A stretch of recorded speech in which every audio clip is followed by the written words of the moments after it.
The Quaker Graveyard in Nantucket by Robert Lowell, for Warren Winslow, Dead at Sea.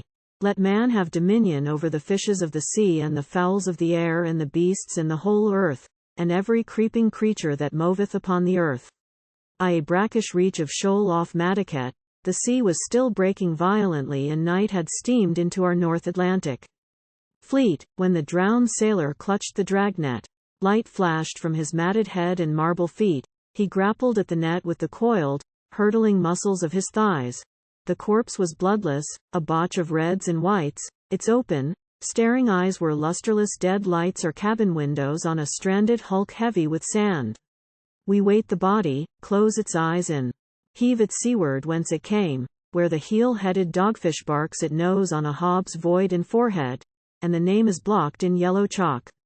Sailors, who pitch this portent at the sea where dreadnoughts shall confess its heel-bent deity, when you are powerless to sandbag this Atlantic bulwark, faced by the earth-shaker, green, unwearied, chased in his steel scales, ask for no Orphean lute to pluck life back. The guns of the steeled fleet recoil and then repeat the hoarse salute. Whenever winds are moving and their breath heaves at the roped-in bulwarks of this pier, the terns and seagulls tremble at your death in these home waters. Sailor, can you hear the Pequod's sea wings, beating landward, fall headlong and break on our Atlantic wall off Sconset, where the yawing S-boats splash the bellbuoy, with ballooning spinnakers, as the entangled, screeching mainsheet clears the blocks? Off Madaket, where lubbers lash the heavy surf and throw their long lead squids for bluefish? Seagulls blink their heavy lids seaward. The wind's wings beat upon the stones, cousin, and scream for you, and the claws rush at the sea's throat and wring it in the slush of this old Quaker graveyard where the bones cry out in the long night for the hurt beast bobbing by a hob's whaleboats in the east. All you recovered from Poseidon died with you, my cousin, and the harrowed brine is fruitless on the blue beard of the god, stretching beyond us to the castles in Spain, Nantucket's westward haven. 2. Cape Cod guns, cradled on the tide, blast the eelgrass about a waterclock of bilge and backwash, roil the salt and sand lashing earth's scaffold, rock our warships in the hand of the great god, where time's contrition blues whatever it was these Quaker sailors lost in the mad scramble of their lives. They died when time was open-eyed, wooden and childish, only bones abide there, in the nowhere, where their boats were tossed sky-high, where mariners had fabled news of the whited monster. What it cost them is their secret. In the sperm whale's slick I see the Quakers drown and hear their cry. If God himself had not been on our side, if God himself had not been on our side, when the Atlantic rose against us, why, then it had swallowed us up quick. This is the end of the whale road and the whale who spewed Nantucket bones on the thrashed swell and stirred the troubled waters to whirlpools to send the Pequod packing off to hell. This is the end of them, 3/4 fools, snatching at straws to sail seaward and seaward on the turntail whale, spouting out blood and water as it rolls, sick as a dog to these Atlantic shoals, clamavimus, O depths. Let the sea gulls wail for water, for the deep where the high tide mutters to its hurt self, mutters and ebbs. Waves wallow in their wash, go out and out, leave only the death rattle of the crabs, the beach increasing, its enormous snout sucking the ocean's side. This is the end of running on the waves, we are poured out like water. Who will dance the mast-lashed master of Leviathans up from this field of Quakers in their unstoned graves?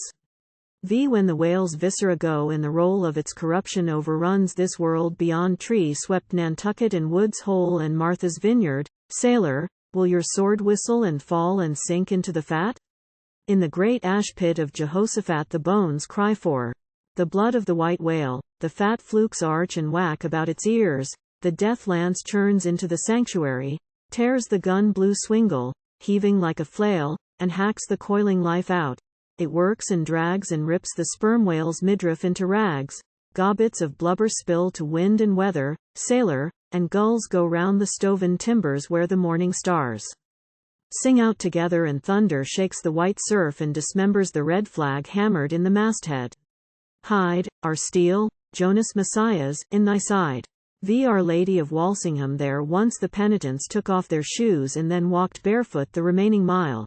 and the small trees, a stream and hedgerows file slowly along the munching English lane, like cows to the old shrine, until you lose track of your dragging pain. The stream flows down under the druid tree, Shiloh's whirlpools gurgle and make glad the castle of God. Sailor, you were glad and whistled Sion by that stream. But see, Our Lady, too small for her canopy, sits near the altar. There's no comeliness at all or charm in that expressionless face with its heavy eyelids.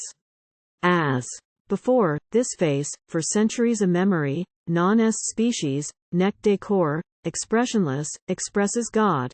It goes past castled Sion. She knows what God knows, not Calvary's cross nor crib at Bethlehem now, and the world shall come to Walsingham. 7 The empty winds are creaking and the oak splatters and splatters on the cenotaph, the boughs are trembling and a gaff bobs on. The untimely stroke of the greased wash exploding on a shoal bell in the old mouth of the Atlantic. It's well, Atlantic, you are fouled with the blue sailors, sea monsters, upward angel, downward fish, unmarried and corroding, spare of flesh mart once of supercilious, winged clippers, Atlantic, where your bell trap guts its spoil you could cut the brackish winds with a knife here in Nantucket, and cast up the time when the Lord God formed man from the sea's slime and breathed into his face the breath of life, and blue-lunged combers lumbered to the kill. The Lord survives the rainbow of his will.